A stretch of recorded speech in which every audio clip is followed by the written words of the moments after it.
Hi hello friends, நான் உங்களோட சக்தி. ஒன்றும் இல்லைங்க, நீங்கள் வழக்கம் போல் புதன்கிழமை ஒரு சின்ன வீடியோ தான் பார்க்க வந்திருக்கோம். ஸ்கிப் பண்ணாமல் பாருங்கள், சரிங்களா? இந்த வீடியோ யாருக்கான்னு பார்த்தீங்கன்னா பெட்ரோலுக்காக தான். அதாவது பொம்பளை பிள்ளைங்களை பற்ற பெட்ரோல்களுக்காக, சரிங்களா? உங்கள் பொண்ணுங்களுக்கு வந்துட்டு ஒரு திருமண வாழ்க்கைன்னு வரும்போதுட்டு அவங்களுக்கு பிடிச்ச மாதிரி வந்துட்டு டிசைட் எடுக்கிறீங்களா? இப்போலாம் யாருமே சொல்லாதீங்க, ஆமான்னு மட்டும் மண்டையாடிட்டாங்க. யாரும் அப்படி எடுக்கிறதே இல்லை, 100க்கு 90%.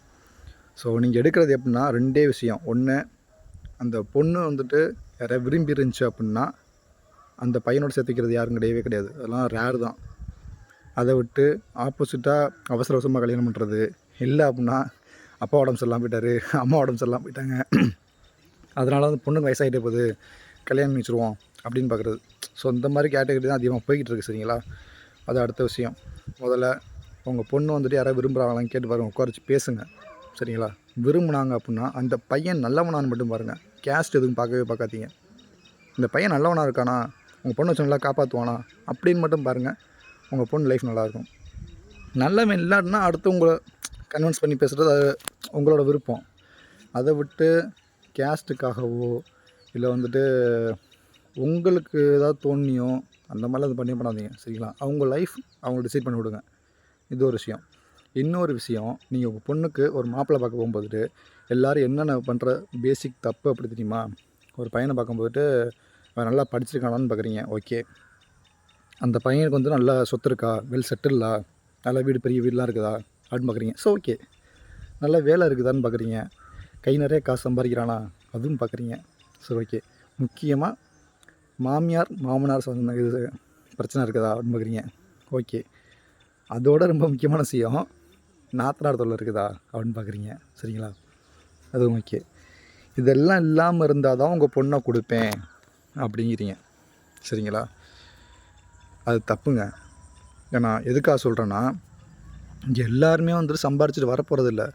ஒரு சில பசங்க அவங்க அப்பா அம்மா வாங்கின கடனை கட்டி வச்சுட்டு அதுக்கப்புறம் அவங்க தங்கச்சியோ அக்காவோ அண்ணனோ தம்பியோ இருந்தால் அவங்களுக்கு கல்யாணம் பண்ணி கொடுத்துட்டு அதுக்கப்புறம் தன்னோட லைஃப் தேடி வராங்க. அப்படி இருக்கும்போது அவன் எதுவுமே இருக்கிறதில்ல, எம்டியாக தான் வரான். அதுக்கப்புறம் தான் சேர்ப்பான், சரிங்களா? அப்போது அந்த இடத்துல நீங்கள் என்ன பார்க்கணுன்னா, அந்த பையன் ஒரு நல்ல மனசு இருக்கவனா, நல்லா படிச்சிருக்கானா, நம்ம பொண்ணை வச்சு நல்லா பார்த்துப்பானா, அதை மட்டும் பாருங்கள். இதில் எங்கேருந்துங்க வந்துச்சு இந்த காசு, பணம், வீடு இதெல்லாம்? ஸோ அதெல்லாம் கொஞ்சம் யோசிச்சுக்கிறங்க, சரிங்களா? அந்த பையன் நல்லவனாக இருந்தால் மட்டும் கொடுங்க. நாளைக்கு வந்துட்டு ஒரு கட்டம் வரும்போது அந்த பையன் உங்கள் பொண்ணை நல்லா வச்சு பார்த்துப்பான், உங்கள் பொண்ணு ஹாப்பியாக இருப்பாங்க. அவனால் முடிஞ்ச அளவுக்கு ஒரு பெரிய மாளிகை கட்ட முடியாட்டினாலும் ஒரு நல்ல வீடு கட்டி சந்தோஷமாக வச்சு பார்த்துப்பான்.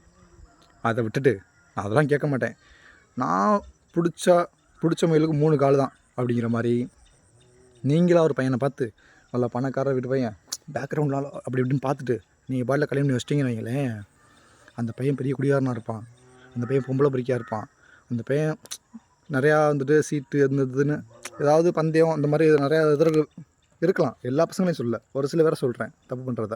இந்த மாதிரி நடக்குது நிறையா, அது சொல்கிறேன், சரிங்களா? அந்த மாதிரி இருந்திருக்கலாம். அப்படி இருக்கவங்கள்ட்ட நீங்கள் பொண்ணை கொடுத்து நாளைக்கு 3ஆவது நாளே உங்கள் பொண்ணு வந்துட்டு கண்ணை கசிக்கிட்டு வந்துட்டு இந்த மாதிரிலாம் பண்ணுறான் அப்படின்ட்டுக்கிட்டு வாழ்க்கையிலே நிம்மதி இல்லாமல் அந்த பொண்ணும் லைஃப் வீணாக போய் நீங்களும் மனசு உடஞ்சி போய் அந்த பையன் குறைஞ்ச நாள்லேயே வந்து எல்லாத்தையும் விட்டுட்டு வீடு வீடு எல்லாத்தையும் இழந்துவிட்டு அவன் லைஃப்பையும் விட்டு கடைசியில் உங்கள் பொண்ணுக்கே அவன் இந்த பையன் இல்லாமல் ஏதோ ஒரு இதாகி லைஃப் வீணாக போகிறதுக்கு ஒன்று உங்கள் பொண்ணு ஆசைப்பட்ட வாழ்க்கை அமைச்சு கொடுங்க. உங்கள் பொண்ணு ஆசைப்பட்ட வாழ்க்கைனா உங்கள் பொண்ணு யாரையும் விரும்புனாங்கன்னா அந்த மாதிரி வாழ்க்கை அமைச்சு கொடுங்க. அப்படி யாரையும் விரும்பலை அப்படின்னா தேடி பொறுமையாக இருந்து நல்ல பையனா, நல்லா படித்த பையன், நல்ல குணமுடைய பையனாக பார்த்து அமைச்சு கொடுங்க. உங்கள் பொண்ணு லைஃப் நல்லாயிருக்கும், ஓகேவா? பாய்.